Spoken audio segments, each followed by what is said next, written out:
In this video I'm going to show you how to deactivate your Twitter account. That is quite simple and easy to do, so let's begin. So first open up the Twitter application and then hit at your profile picture.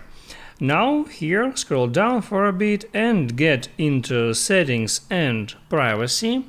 Next tap at your account.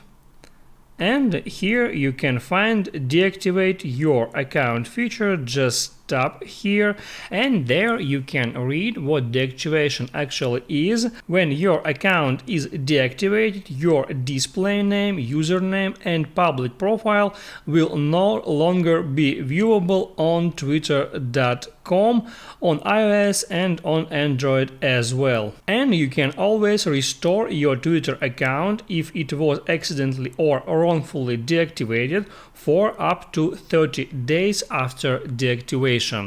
And you can read here more information about it if you want. And next scroll down for a bit and hit on deactivate.